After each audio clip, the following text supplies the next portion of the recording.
Greetings, nerds. This is Scene and Nerd. I'm your host, Sarah Belmont, and with me, as always, is our Mr. Producer, Will Paul. How are you doing tonight, Will?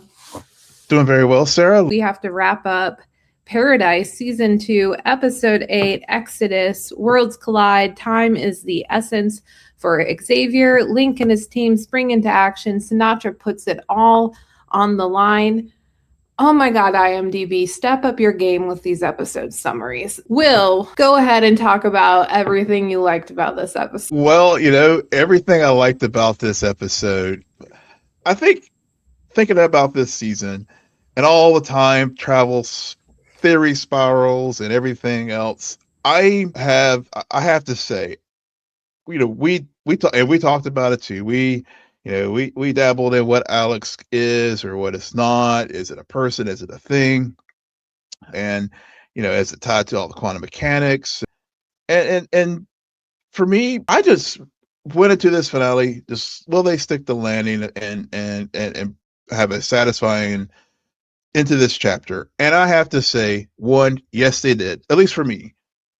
Two, I'm going to go ahead and put it out there because I know you can't wait for me to say it. I owe Sinatra an apology.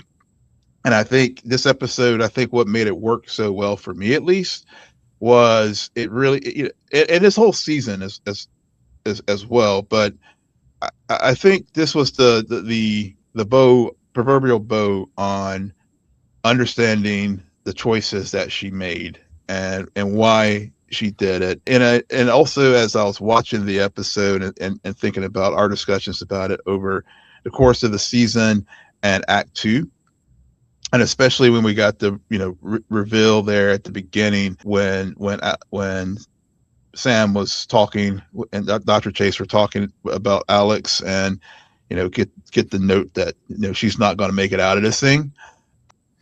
It really helped for me contextualize everything and why she was doing it. And so all the other noise that we've had about what Alex is and time travel and is it parallel universes and all that kind of stuff. Yeah, it was there, but for me, that was almost at this point kind of not secondary, but I wasn't let down because that mystery box wasn't fully answered. Oh, okay. Because it like a lot of this was set up for season 3. Yeah. A lot of it was, now that we have these people magically all in the same place and we've started the meltdown of the bunker, now we have to get them safely out of the bunker, except for one. And then we have to remind everybody that there is a second paradise, a second bunker, and that is the whole setup for the third season. Yeah. So let's talk about Samantha. Let's talk about her first. Yeah. Because you've already brought her up, and yes, I did want to hear yes, Sarah, you were right about Samantha this entire time. Yep. I was like, I didn't want to bury his hatred for this person. I don't know.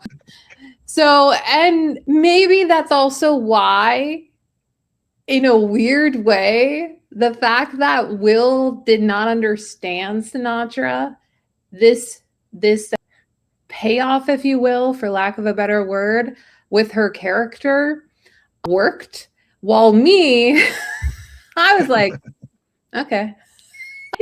I wanted to fast forward through so much of her walking around paradise by herself, which also, God, I'm so glad I remember this because I knew that town looked familiar. That has got to be where they shot Gilmore Girls. That is the same set design. That is, yes. Probably so I am pretty sure that is. I'm pretty sure it's Gilmore Girls. Because I watched all of Gilmore Girls, and did they? Because I mean that's one of the things. Just to go into the production for just a sec. The show it is one of the few shows now that is actually shot in Southern California. Yeah. It looks like it's on a lot, and I think we pointed that out from the very beginning. I didn't put 1 and 2 together because it was like.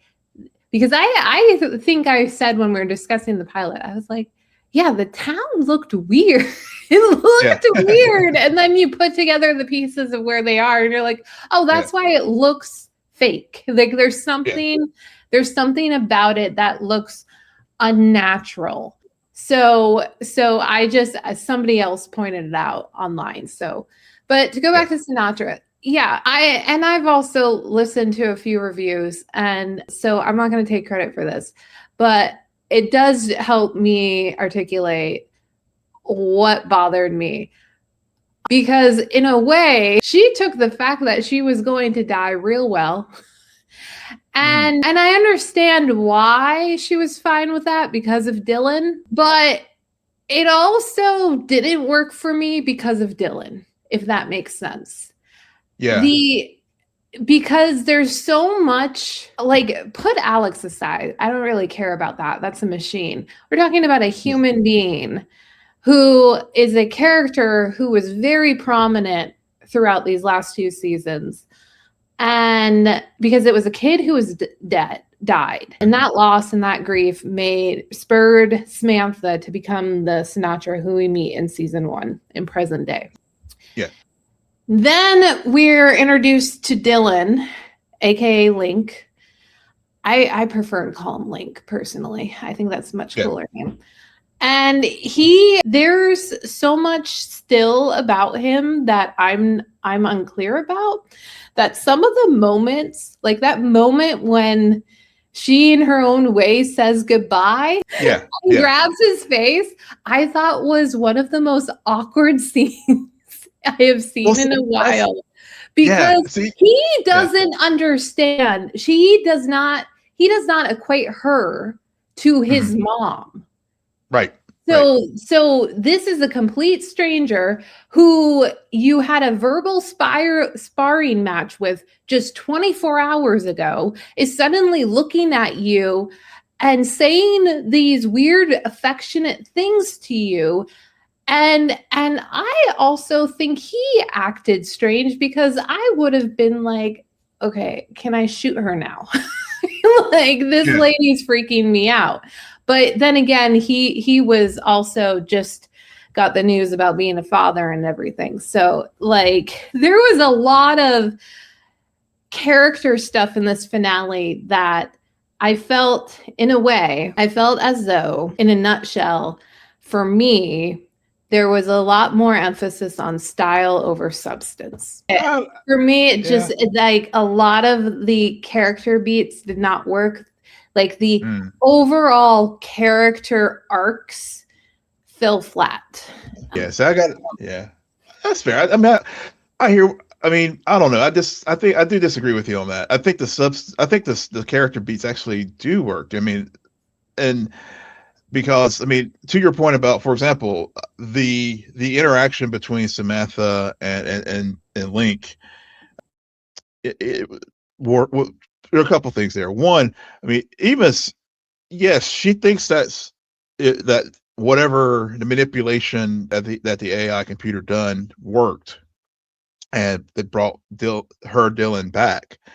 But even at that, she does have a moment, and I think this is where I was like, okay, to pick up on my earlier point about why this worked for me as far as Samantha. She still does have some self-awareness of like, maybe this is still my grief talking, or this is my wishful thinking of that this is my Dylan. It's just, and then of course on his side, I think you're spot on. I mean, he's probably like, this lady's is crazy, and doesn't have that, that feeling. And and I think that's honestly an intentional thing that the show sets up to not definitively answer the question of whether or not this is somehow her Dylan, he survived, or this is even her son. It could just be something that was, again, since Alex was trying to trying to manipulate things, and we have seen the evidence of that with sending the messages back, and some of the things that Dr. Chase was telling Samantha. This, it could have just been a very big coincidence that, or put things in motion to put the Dylan in the place, or to put the birth date in place, because it is trying to be predictive, and trying to prevent the catastrophe that's the act 2. Yeah. There's course correction going on. I mean, that's the whole thing that I took away from Alex, is that it has been course correcting. And so every time you see a nosebleed happen, there's been some sort of course correction that allows certain events and people to meet in certain instances, and for people to choose not to kill a person versus kill a person. Because and I recognize that there's that throwaway line about her saying, but she says that before, and so I was like, okay, that makes sense. And then they have that weird moment, and I'm like, okay, I don't know, but I also, I mean, like I said, I'm gonna still stand on my thoughts, and I'm not trying to convince you otherwise. But and the course correction and the coincidences and the anomalies also kind of make it somewhat of a subtle message that this isn't necessarily her son. There's some coincidences at play, because I don't get the impression that the Alex has the ability to literally bring someone back. Right. Like, so, and we also learn in this episode, Alex prototype was invented by Dylan. So he's becoming, it's interesting, because he's become, in my opinion, a more prominent character than Xavier, because he has more mystery around him, in the sense of who is he, where did he come from, and his connection with Alex itself. And then you have the Annie of it all that kicked off the start of the season. So, and now he has a baby, and Xavier, he's user X, which, come on, what was that? But he's basically been predicted to be the one to save everyone and everything, and from what I understand, that whole floppy disk will activate Alex, which correct. I try not to spend too much time on it, because I'm like, well, it's already been predicting stuff. So are we talking about like a stage 2 activation? What are we doing here? Yeah. So, but my point being is that Xavier has turned into almost like your typical action star, where this whole season, it's been about him getting to his wife. And then in the last 2 episodes, them getting to their children, which at first I was like, oh, okay, so we're gonna have then the parents reunited, but separated due to this whole Exodus issue from their children, and that'll be a theme line in season 3. But no, they didn't do that. Everyone's reunited at the end. So, but now he's given kind of the key to Alex, and he and Dylan and some other people will want to go and see this through, whatever this is. So it's you can go ahead and chime in. No. Yeah, it's cool. No, I mean, as far as I think back, and I actually listened to our conversation, because whenever I was watching the episode last night, or actually Sunday morning, I ended up staying up and watching it when it dropped at midnight. But I thought about our conversation about Act 2, and back to all the theory spiraling and all that kind of stuff, just briefly, and what this all means. And and really, I just thought, I liked your theory that you had weeks ago that, that this wasn't a machine that was going to be looking backwards, but it was looking forward. And I bring that up because, I mean, I think that's what a lot of season 3 is going to be about is, now that the bunker and bunker 1, Paradise Bunker, was just destroyed, and and now we got to prevent Act 2 from happening. I don't know if I would say Xavier is taking a back seat to Link, but they're definitely going to be the two key characters, obviously, moving forward, and their partnership in season 3 is obviously, is going to be a major part of what's going to happen. And then, of course, even in this episode, we all throughout the season, we've had that teasing moment of them walking down a corridor, and we had a touch of it, but I still think there was still some subtle things, or they're not subtle and not so subtle things that happened there, that particular event still hasn't happened yet. Yeah, and I think, if I recall, and I haven't only able to watch episode once, didn't get a chance to rewatch yet, but I want to say their nosebleeds coincided when they were all standing there after they had rescued the daughters from the elevator. Yeah, when they rescue the daughters, and then he brings Yeah. up Annie and everything. Like, Yeah.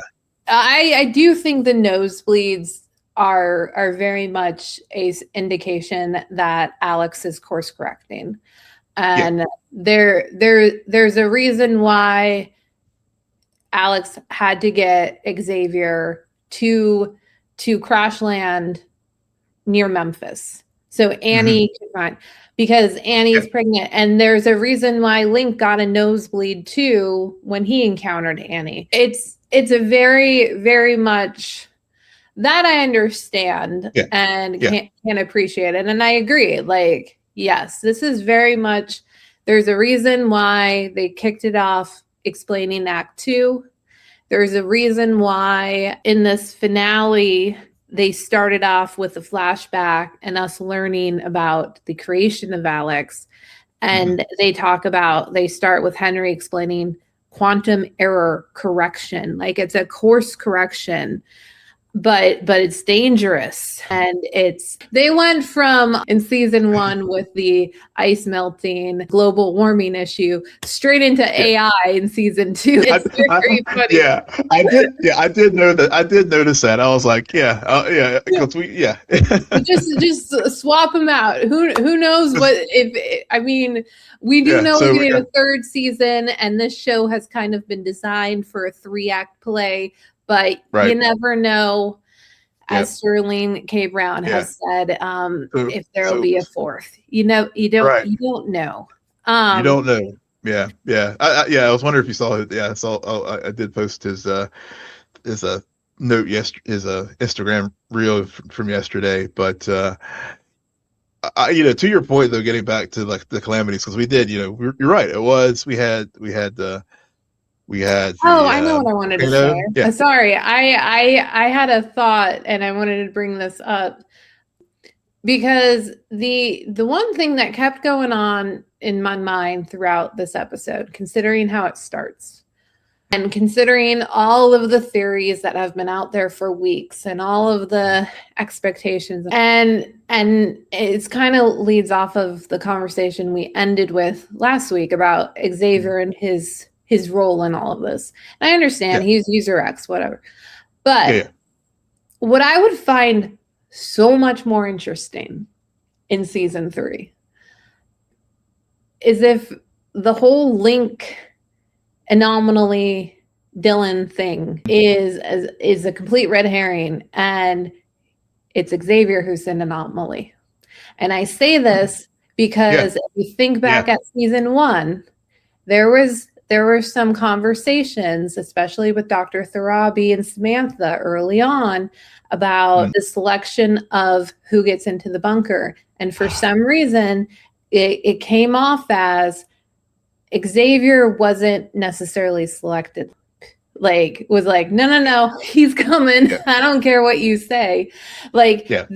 there was a vagueness about it where he was the something that they did not account for. Mhm. So Yeah. that kind of, considering all of the discussion about anomalies and coincidences, I revisited that conversation and Mhm. theme that we discussed in the first season throughout this episode, because I Yeah. think that would be very fascinating.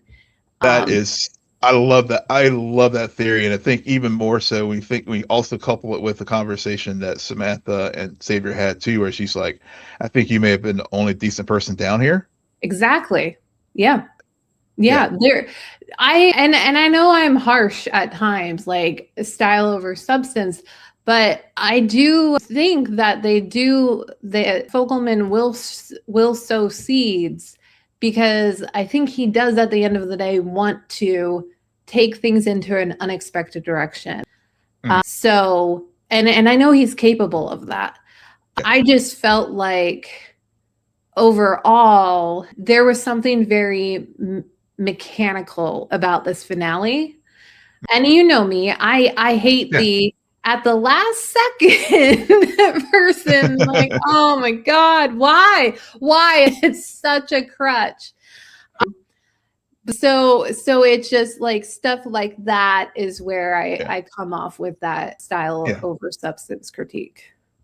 Yeah. I hear you. I mean, there were some stylistic things, the one obvious one is the bookend, the bookends of the series started with Xavier running through paradise, and then this season ends with him running out of paradise in the same.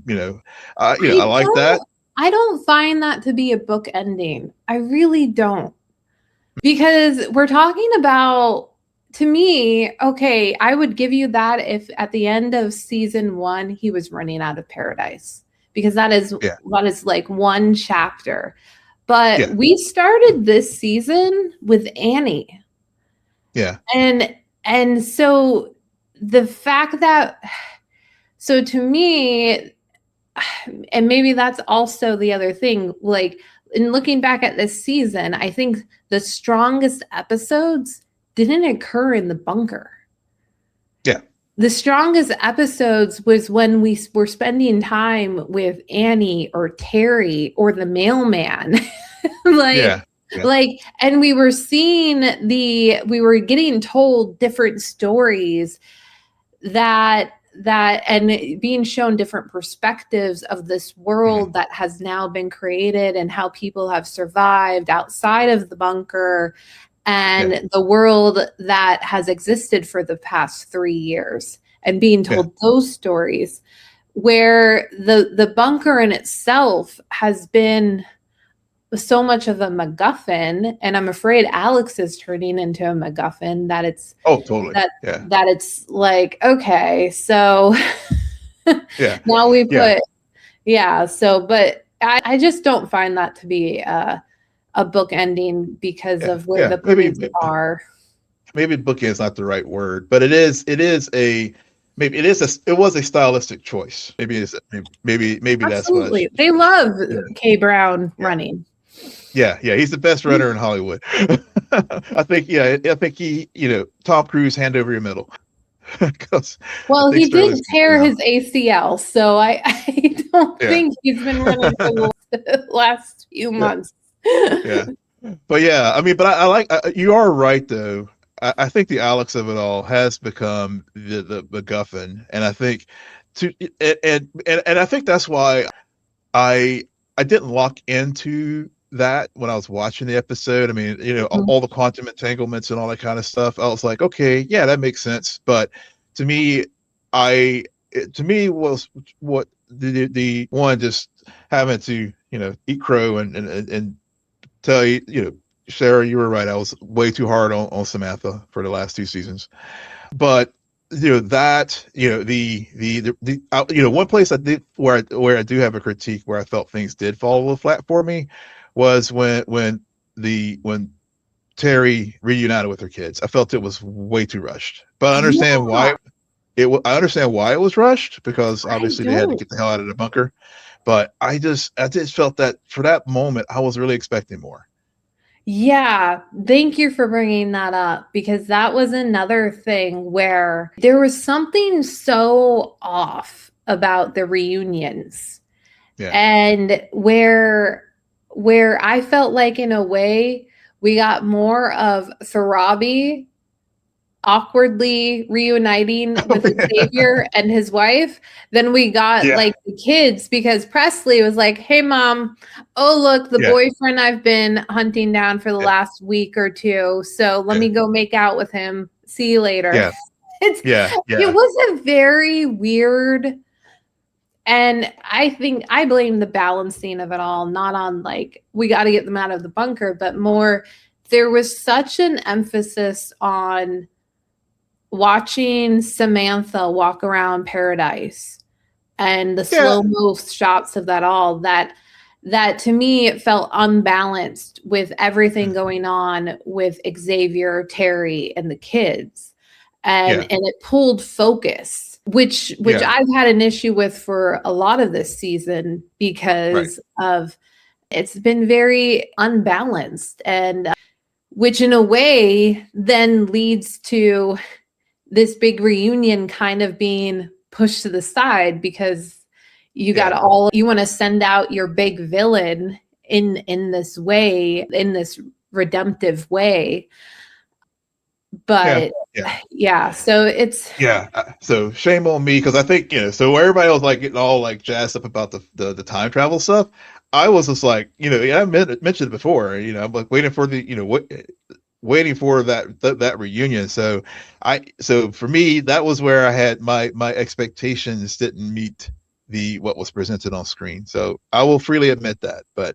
Um, but as far as I guess the Samantha with all the symbolism and everything crashing down. I mean that, yeah, could have they have tightened it up a bit maybe, but I didn't think it was like over long, and I did like how they did have her meet we get reunited with little Dylan there at the end. I mean, that was just that was a yeah at the horse. yeah, The yeah. yeah, yeah. Yeah, the infamous horse.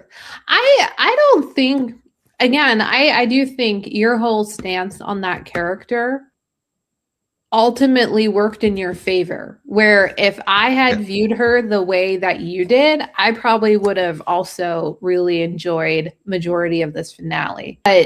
But because of my different opinion for the whole time, I was like, yeah, this makes sense. And that's probably also why I was like, let's Yeah. wrap it up. let's Yeah. get going on Yeah. to the next. And Yeah. it just it was whether it's a pacing thing or other things that I've brought up earlier tonight. Yeah. There's just something about it where I didn't get a lot of that's an interesting direction or that's a Mhm. revelation that I was not expecting. And I just didn't like some of the techniques of storytelling that they used to Mm. execute this finale. But if we're looking at this series as a whole, season 2 is really hard because season 1, it's fresh, it's new, Mhm. you're building a world. Season 2, you're going further, but you also know you have a third act play. Yeah. So this is very much a bridge season. Yeah. And so I do think that it serves its purpose to be that Mhm. bridge. And I mean, they also did the thing where it's like Tharabi kills Jane. Oh wait, well let's go back to the shower. Yep. The crime scene where everything Sure. happens is in Yeah. Doctor. I'm surprised Samantha didn't die in Tharabi's shower. Come on, that's where everything happens. But Everything. and Yeah. Jane Yeah. isn't there, and so Yeah. that I'm also bringing this up. Maybe this is salt in a wound, but somebody predicted in the Jane episode that the baby was Samantha. Do you still stand by that, or are you No. now like the baby's definitely Jane. The The baby's Annie in the Jane episode. That was when Samantha was talking to you. So, or at the very beginning of the Jane, episode. yes. Yeah. In the episode called Jane, there is a flashback that opens up the episode where there's a clear communication from Alex saying, this baby will be born on this date. She is a killer. She must be stopped, and you must tell her. Blah, blah, blah. So, and you took a very strong stance. I did. I feel like somebody should earn $1 million based on the bet that he placed. Yeah. I'm gonna stand by it, I'll stand by it. I bring it up not just to put salt in the wound or anything. But because that is a demonstration in hindsight of the reach of how far back Alex could course correct. And then the question leads to why. And as we've pointed out in this season, in this finale, in this episode, your big bad has been removed.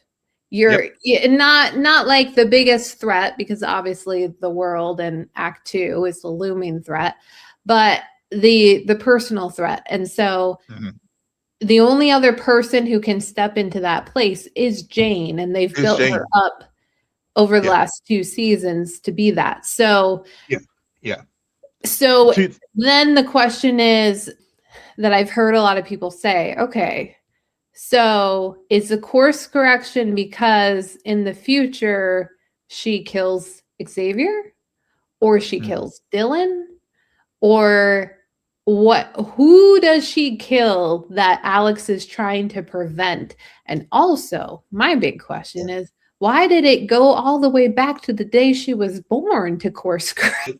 Yeah, well, we have seen even before it's been fully activated, because it has, it has gained, for lack of a better Actually, I think we're thinking about this wrong, Will. Yeah. Okay. Alex course corrects. Right.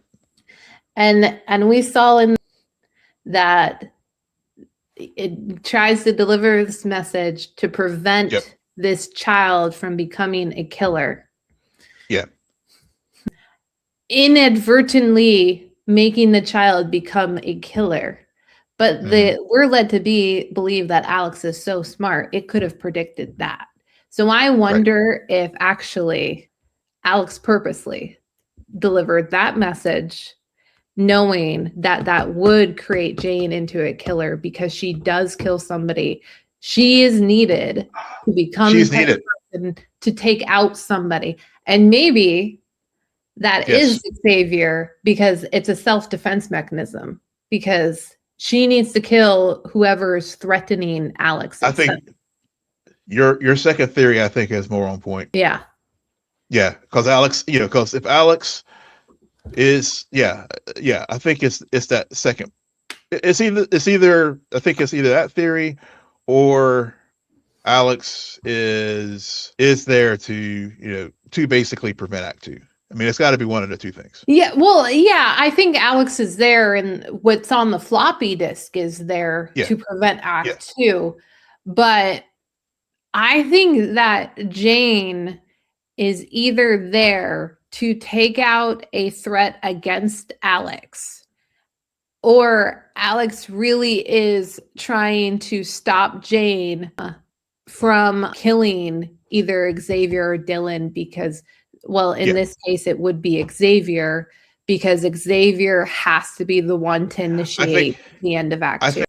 I think yes. So I think it is trying to prevent, and try and prevent Annie from killing Xavier. So in order Jane from killing Xavier, in order to allow Xavier to execute the preventative code or whatever to keep Act 2 from happening, to give humanity a second chance. If that's what the code is on the floppy disk, I mean, that's what we think. And again, we don't know, because there's also the idea that the only course correction is to undo what's already been done. See, I think it goes back, and that's where I was going earlier with your what you theorized when when we discussed things way earlier in the season. I think the idea here is to not go back and redo things, Yeah. but I think I've all ever since you have shared the theory that this is all about moving forward. Mm. I have held on to that, Yeah. and so I think it is to prevent Act Two, so things can move forward.